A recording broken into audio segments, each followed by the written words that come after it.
Hello guys, দেখতে পাচ্ছ আজকে নতুন ভিডিও নিয়ে চলে এসেছি। আজকে 1400 টাকার মতো মাল কিনেছি, মস্তুল হাটে যাচ্ছি। দেখা যাক কী হয়, কী কী আছে তোমাদেরকে দেখাচ্ছি। উচ্ছে আছে 2 বস্তা, 1 বস্তা কুমড়ো আছে, তারপরে এগুলো কাল বড়বুডি, আমাদের চাষের ভেন্ডি কটা, ঝিঙ্গে, আরও কেন কটা লঙ্কা আছে, মোচা যাই আছে। মাল কেনা যাচ্ছি এখন মস্তুল হাটে। দেখা যাক বাজার কি কেমন হয়। 6:20 বাজে।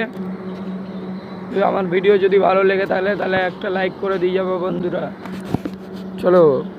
হ্যালো গাইজ, দেখতে পাচ্ছ দোকান সব গোটানো হয়ে গেল। 7টা বাজে হাটে ঢুকেছি।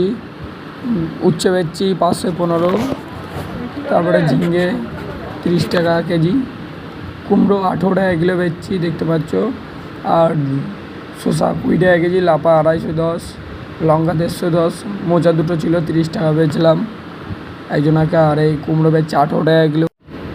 এখন দেখতে পাচ্ছ মাল প্রায় খালি হয়ে গিয়েছে। এখন 8:40 বাজে, মানে 1 ঘন্টা 40 মিনিটে 1500 টাকার মতন বেচে কিনে করেছি। আর এই কটা মাল আছে, এই কটা বেচে বাড়ি চলে যাব। দেখতে পাচ্ছ এখনও সবারই মাল পড়ে আছে, কিন্তু আমার বিক্রি হয়ে গেছে। আমার আজকে অল্প মাল ছিল, অন্য টাইমে ইয়াটে আমার গাড়ি মাল থাকে, দেখতেই পারো তোমরা।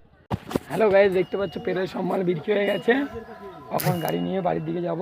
গাড়ি নিতে আসলাম। 3500 মাল ছিল 1400 টাকার। মালটা বেচেছি আমি 2000 টাকার মতো মাল বেচেছি, 600 টাকার মতো লাভ হয়েছে। এখন বাড়ি চলে যাচ্ছি। এখন বাজে 10:20 মতন বাজে। চলো বাড়ির দিকে। 6টা বাজে এসেছি, 600 টাকা তো লাভ হয়েছে।